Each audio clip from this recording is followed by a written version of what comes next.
Grade 5 mathematics mysteries play solve and master. Chapter number है जी हमारा 11। यहाँ पे आप आ जाते हैं हम मास्टरी पे। यहाँ पे सीधा सीधा अब देखें ना, if you different to different shapes have the same area they must also have the same perimeter. तो ये क्या आपका ट्रू होगा या फॉल्स होगा? ये आपका होगा जी फॉल्स। क्या होगा? फॉल्स। ओके हो गया। अब इसके बाद यहाँ पे आ जाते हैं, what the area of triangle, the base उसकी 10 है, तो यूनिट एंड हाइट उसकी 6 है। तो ये किसका आंसर है जी? यहाँ पे ये बताया गया है एरिया ऑफ ट्राइंगल, यहाँ पे आपका बनता है जी ए 30। Okay, which of the following quadrilateral has both pair of opposite side parallel. तो ये क्या कहलाएगी आपकी? रेक्टेंगल। क्या कहलाएगी? रेक्टेंगल। इसके बाद आपने आ जाना है, what is the order of the rotational symmetry for a square. तो आपके सिमेट्री होती है 4। ओके हो गया। इसके बाद आपने आ जाना है नीचे वाले क्वेश्चन पे। यहाँ पे सप्लीमेंट्री एंगल अगर 10 डिग्री एंगल है तो उसमें कितना ऐड किया जाए तो आपका बनेगा, यहाँ पे आप 110 ऐड करेंगे, 110 प्लस 70 कितना बनेगा? 180। तो इस तरह बन जाएगा सप्लीमेंट्री। ओके हो गया अजीज तुलबा। इसके बाद चलते हैं नेक्स्ट पेज की जानब। ये कहता है जी खाली जगह फिल करें। क्या करें? खाली जगह फिल करें। तो यहाँ पे पहली आपके सामने, यहाँ पे आप prism has 5 rectangular faces and 2 pentagonal faces. तो इसका आंसर क्या होगा? तो जो पेंटागोनल है यहाँ पे भी पेंटागोनल ही आएगा, पेंटागोनल। ओके हो गया। इसके बाद यहाँ पे देखें, the sum of all interior angle is a triangle always equal to 180 degree. यहाँ पे क्या लिख लेना है? 180 डिग्री। ओके, जो भी सारी ट्राइंगल होती है वो किसके बराबर होती हैं? 180। अ shape that is symmetrical across a line has dash. यहाँ पे आपका जो आंसर है वो आपका बन रहा है 1 सिमेट्री। क्या है? ONE 1 बस। इसके बाद आपने क्या करना है, in a right triangle with an angle 30 degree the other acute angle is dash degree. तो आपका वो क्या कहलाएगा? 60। ओके, 60 और 30 को प्लस कर लें तो आपका 90 क्रिएट हो जाएगा।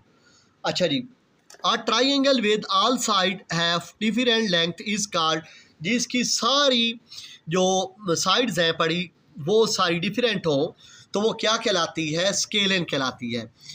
SCALEN, scalene triangle. ओके हो गया। इसके बाद कैलकुलेट द पेरीमीटर। क्या कह रहा है? कैलकुलेट, यहाँ पे सही तरीके आपको दिखा देता हूँ। Calculate the perimeter of a rectangle, length उसकी 8 है एंड विड्थ उसकी 5 है। आपने क्या मालूम करना है? Perimeter of a rectangle. क्या करना है? चलें जी सॉल्यूशन की तरफ चलते हैं।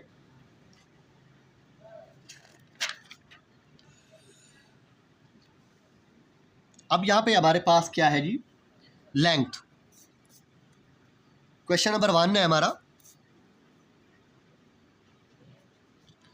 लेंथ एल का नाम दे दिया आपने इसे, कितनी है जी? 8। आगे यूनिट भी लिख लें, मर्जी है। इसके बाद आपने क्या लिखना है जी? Width, WIDTH, width. W का नाम दिया, वो जी है 5 यूनिट। क्या है? Perimeter of rectangle, of rectangle. Formula आपको याद होना चाहिए। P लिखना है पेरीमीटर के लिए, इक्वल लगाया, 2 लगाया, लेंथ प्लस विड्थ, 2 वैसे का वैसे यहाँ पे आ जाएगा। ये फार्मूला है पेरीमीटर ऑफ रेक्टेंगल का। लेंथ की जगह आपने ये वाला 8 लिख लेना है, प्लस लिखना है, विड्थ की जगह आपने 5 लिख लेना है।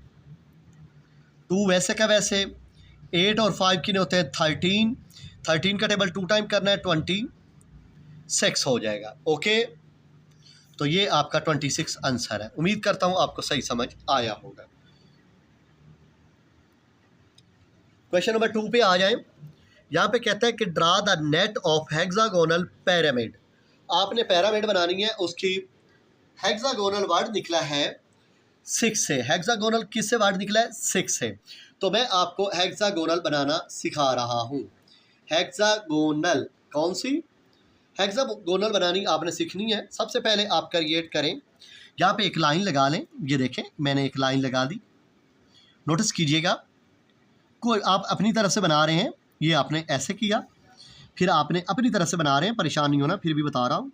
ये आपने इस तरह लाइन क्रिएट की, फिर इस तरह आपने लाइन क्रिएट की, यहाँ तक लाइन क्रिएट करने के बाद ठीक हो गया। अब आपने क्या करना है, आपने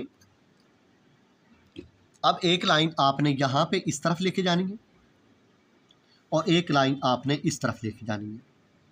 हेक्सागोनल क्रिएट होने का तरीका देख लें।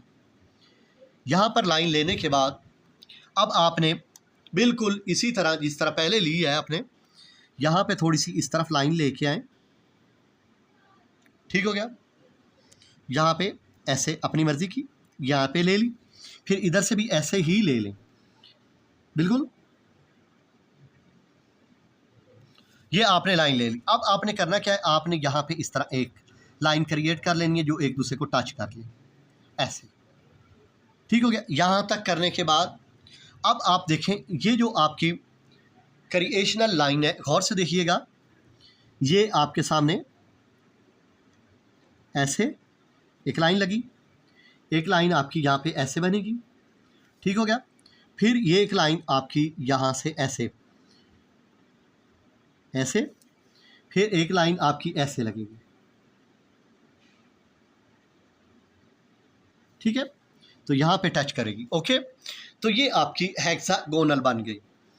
ठीक है, उम्मीद करता हूँ आपको सही तरीके समझ आई होगी। ठीक है, और ये आपका डार्किंग हिस्सा।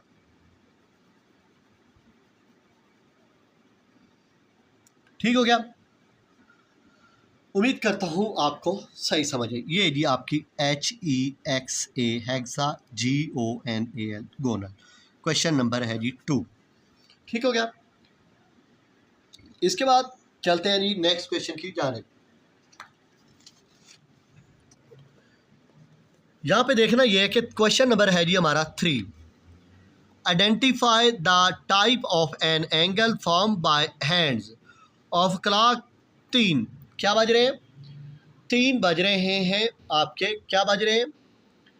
तो यहाँ पे दोबारा पढ़ा देता हूँ, identify the type of an angle. ठीक हो गया। Identify the type of an angle form by the hand of 3 बज रहे हैं कितने, जबकि आपको पता होता है कि टोटल हावर हमारे पास कितने होते हैं 12। कितने होते हैं 12 हावर होते हैं। और जो हमारा पूरा जो सर्कल होता है वो 360 का होता है। चलिए जी मैं आपको समझाना शुरू करता हूँ। क्वेश्चन आपने पढ़ लिया, तो ये आपने by form by a hand of a clock 3 o'clock यहाँ तक दोबारा पढ़ा दिया है। अब मैं आपको ये सॉल्यूशन कराना चलता हूँ। क्वेश्चन नंबर है जी हमारा 3। यहाँ पे देखें, पहले नंबर पे आपको ये पता होना चाहिए टोटल आपके पास जो हावर होते हैं, वैसे तो 24 होते हैं, लेकिन यहाँ पे देखा जाए तो टोटल हावर्स अभी हमारे क्लॉक के हिसाब से 12 हैं पड़े, 12 हावर्स हैं, क्योंकि 3 घंटों के हिसाब से हमने नोटिस करना है। अच्छा जी, 12 हावर्स HOURS हावर्स लिख लिया। इसके बाद आपको एंगल बिटवीन ईच। तो अब आपने देखना ये है कि आपको जो पूरा सर्कल होता है ना मेरे अजीज़ तुलबा, ये जो पूरा सर्कल होता है, अब देखिए ना, फ़र्ज़ करो आपका यहाँ पे हैंड शुरू हुआ है, मैं नोटिस करके बता देता हूँ कि यहाँ पे 1 है गिनती का, और यहाँ पे 2 ले लो, और यहाँ पे 3, यहाँ पे 4, यहाँ पे 5, फिर यहाँ पे 6, यहाँ पे 7, और यहाँ पे 8, यहाँ पे 9, यहाँ पे 10, 11, और यहाँ पे यहाँ पे 1 होता है, और यहाँ पे 12 हो गया। ओके हो गया। अब यहाँ पे 3, अब यहाँ से आप देखो नोटिस करें यहाँ पे, तो ये एंगल आपका किसका बनता है जी, 90 का। गौर से देख लें, अगर आपको अगर फिर भी नहीं समझ आ रही, मैं दोबारा क्रिएट कर देता हूँ, ये आपके सामने है। यहाँ पे आपने एक बड़ी सी अपनी मर्ज़ी के हिसाब से क्रिएट कर ली, सर्कल क्रिएट कर लिया। यहाँ पे 12 है, यहाँ पे 1 है, यहाँ पे 2 है, और यहाँ पे 3 है, यहाँ पे 4 है, यहाँ पे 5 है, यहाँ पे 6 है, यहाँ पे 7, यहाँ पे 8, और यहाँ पे 9, और यहाँ पे 10, और यहाँ पे 11। अच्छा, यहाँ पे करने के बाद यहाँ पे आपने, आपका कह रहा है 3 बज रहे हैं यहाँ पे, और यहाँ से ओके, इस घड़ी के हिसाब से अगर आप नोटिस करें तो ये एंगल किसका बनता है, 90 का। ओके, और पूरा जो सर्कल होता है वो कितने का होता है जी, 360 का। अभी आपको समझ आ गई कि अजीज़ तुलबा नहीं आई? उम्मीद करता हूँ आपको समझ आ गई होगी। आप देख लें, अपने हाथ को भी चेक कर लें बाय हैंड के ज़रिए। हैंड ओके हो गया, ठीक हो गया। अच्छा, यहाँ पे करने के बाद अब आ जाते हैं यहाँ पे टोटल हावर, और अब यहाँ पे लिखना है एंगल बिटवीन ईच। क्या लिखना है, एंगल बिटवीन, बिटवीन कहते हैं दरमियान को, ईच, ईच का मतलब है एक, ईच का मतलब क्या है, एक। 360, ये जो मैंने आपको बताया कि पूरा सर्कल कितने का होता है, 360 का। 360 आपने ऊपर लिख लेना है, और ये वाला 12 आपने नीचे लिख लेना है। लिखने के बाद 12 1 द 12, और 12 3 द 36, और ये वाली 0 साथ आ गई। तो एंगल जो ईच है वो कितने का है जी, 30 का। तो अब आपने कितने एंगल है आपके पास, 3। कितने एंगल बिटवीन,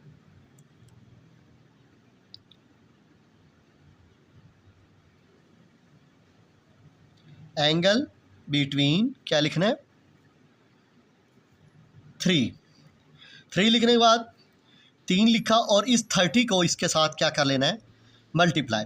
30 का टेबल 3 टाइम पढ़े तो क्या बनता है जी, 90। तो ये आपका 90 क्रिएट होता है। दोबारा समझा देता हूँ अजीज़ तलबा, परेशान नहीं होना।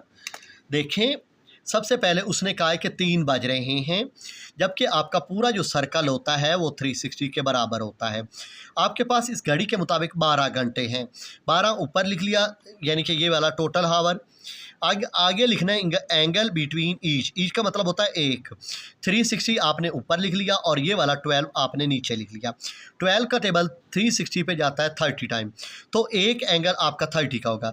तो बताएं 3 तक ये गिनती जा रही है, तो 3 को 30 के साथ मल्टीप्लाई करेंगे तो आपका आ जाएगा 90। उम्मीद करता हूँ आपको सही समझ आई होगी। चलते हैं क्वेश्चन नंबर 4 की जाने।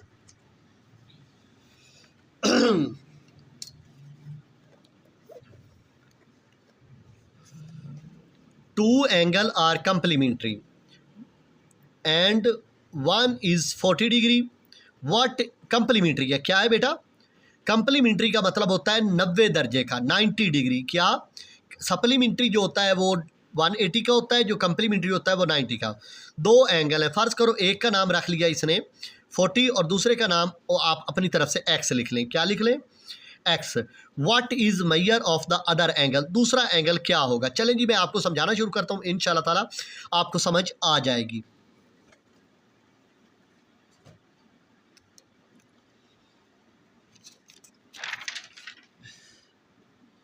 चलें जी, क्वेश्चन है जी हमारा मेरे अजीज़ तुलबा 4।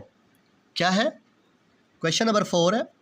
अब मेरे अजीज़ तुलबा, सबसे पहले तो आपको ये पता होना चाहिए कि कंप्लीमेंट्री जो एंगल होता है वो कितने का होता है। वो होता है मेरे अजीज़ तुलबा 90 का। कितने का होता है, 90 डिग्री का। कितने का बेटा, 90 डिग्री का। ये छोटा डॉग लगा दिया, डिग्री को शो करता है। अच्छा, कहता है कि 2 एंगल हैं, कितने, अगर 1 एंगल, क्या कहते हैं, 1 एंगल उसने कहा है वो है जी 40 डिग्री। कहता है other angle, OTHER, other angle, क्या लिखते हैं, अदर एंगल। अदर एंगल हमारे पास नहीं है, अदर एंगल हमारे पास नहीं है, हम उसकी जगह लिख लेते हैं एक्स, और आगे डाल देते हैं क्वेश्चन मार्क्स। इसका मतलब हमें पता नहीं है। अब देखें जी, कंप्लीमेंट्री एंगल होता है 90 का, 1 एंगल होता है 40 का, अदर एंगल हमें पता नहीं है, उसकी जगह हमने एक्स लिख लिया। एक्स लिखने के बाद आपने लिखा प्लस, क्या लिखा, प्लस, ये वाला 40 लिख लेना है। कौन सा, 40 लिखा, और फिर लगा लेना है जी इक्वल, फिर लिख लेना है 90। ठीक है, अब देखें कि एक्स आपका ये वाला, 40 आपका ये वाला, इक्वल लगाया तो 90 ये वाला, ये प्लस का 40 है, उधर जाके किसका हो जाएगा, माइनस का। 90 माइनस 40 ओके, 90 में से 40 निकाल दें, आपके पास रह जाएगा ओनली 50। ये आपका अदर एंगल है, अदर एंगल। मेरे अजीज़ तुलबा, अभी भी आपको समझ नहीं आई तो मैं हाजिर हूँ। कम्प्लीमेंट्री एंगल होता है 90 का मेरे अजीज़ तुलबा। वन एंगल उसको आपको किताब के अंदर सवाल के अंदर 40 डिग्री दिया गया है। अदर एंगल आपके पास नहीं था, उसकी जगह आपने एक्स लिख लिया और क्वेश्चन मार्क्स डाल दिए क्योंकि आपके पास नहीं है। एक्स आपने ये वाला लिखा, प्लस 40 ये वाला लिखा और ये वाला 90 यहाँ पे लिख लिया। ये प्लस का 40 था, इक्वल के दूसरी तरफ जाएगा तो माइनस का हो जाएगा। 90 में से 90 में से आप 40 निकालोगे, रह जाएगा 50। ये आपका अदर एंगल कहलाएगा। उम्मीद करता हूं अब आपको सही समझ आ गई होगी। चलते हैं नेक्स्ट क्वेश्चन की जानिब।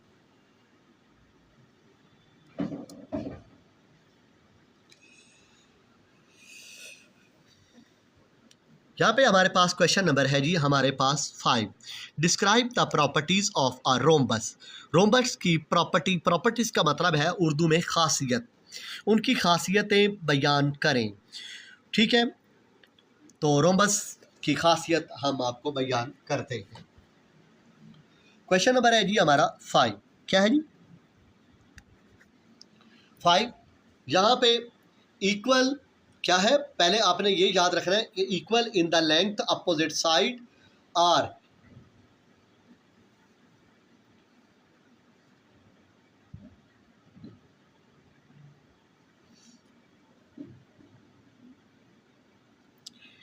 पहली आपकी खासियत है कि वो इक्वल होती है। क्या होती है? Equal in length. लेंथ तो आप जानते हैं लंबाई को कहते हैं। अपोजिट, अपोजिट कहते हैं उलट को। अपोजिट किसे कहते हैं? Opposite. Equal in length opposite side. जो अपोजिट साइड होती हैं वो बिल्कुल सेम और मतलब इक्वल होनी चाहिए, बिल्कुल बराबर बराबर होनी चाहिए। क्या होनी चाहिए? आर। ठीक है, तो इसके बाद सम, इसके बाद आपकी ये जो लाइंस हैं ये आपकी इक्वल होनी चाहिए। एंगल, एंगल आर वो भी आपके इक्वल होने चाहिए। क्या होने चाहिए? इक्वल। दोबारा बता देता हूँ, equal in length opposite side. आपकी जो लेंथ है, पड़ी लंबाइयाँ, ये लेंथ को शो कर रही हैं, वो बिल्कुल इक्वल होनी चाहिए। ये एंगल भी आपके इक्वल होने चाहिए। क्या होने चाहिए? इसके बाद आपका आएगा the sum of money, the sum of angle. क्या लिखना है? The sum of angle. अभी मैं आपको खासियतें बता रहा हूँ। The sum of angle in 360। तो उनका जो सम होना चाहिए मिलकर जो बने वो 360 बनना चाहिए। The sum of an angle, तो वो सब जो एंगल हैं आपके वो 360 के बराबर होने चाहिए। इसके बाद it has to symmetry line, उसके अंदर इट हैज़ टू सिमेट्री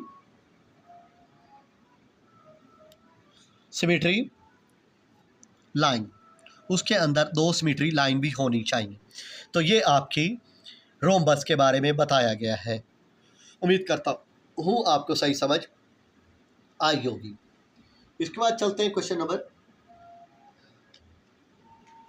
ये आपका क्वेश्चन नंबर है जी 6। बहुत ही आसान सा, बहुत ही उम्दा और बहुत ही मज़े वाला क्वेश्चन है।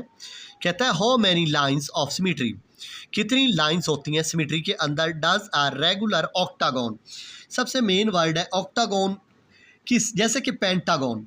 अब यहाँ पे बच्चों को पेंटागोन का नहीं पता। पेंटागोन का मतलब होता है 5 साइड वाली।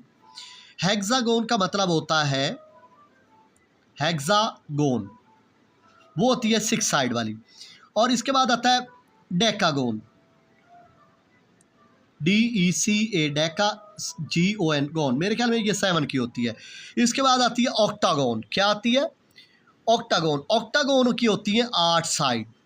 अब आपको पता चला how many lines of symmetry, कितनी octagon does a regular octagon have, तो 8 लाइन होती है मेरे अजीज।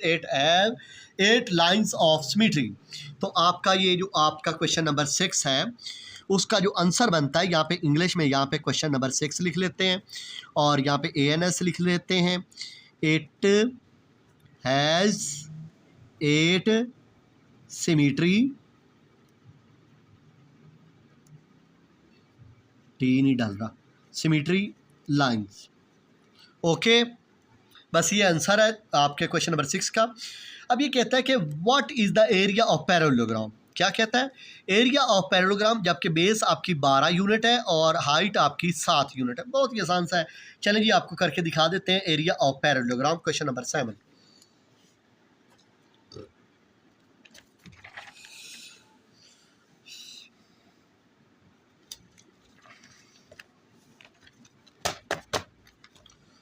तो यहाँ पे हमारा क्वेश्चन नंबर है जी 7, यहाँ पे लिख देते हैं और हमने यहाँ पे मालूम करना है एरिया ऑफ पैरेललोग्राम।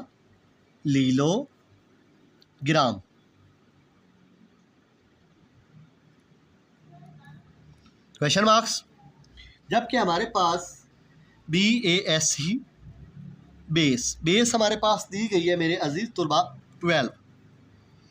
इसके बाद आपके पास दी गई है हाइट, HEIGHT हाइट आपके पास दी गई है 7। अब आप लिख लें एरिया। क्या लिखें? एरिया बेस मल्टीप्लाई हाइट, बस इतना सा काम है। बेस मल्टीप्लाई हाइट, बेस आपकी 12 थी और हाइट आपकी 7 थी। 12 7 दा 84 मेरे ख्याल में। बस ये आपका आंसर है। उम्मीद करता हूँ आपको सही समझ आई होगी। ठीक हो गया।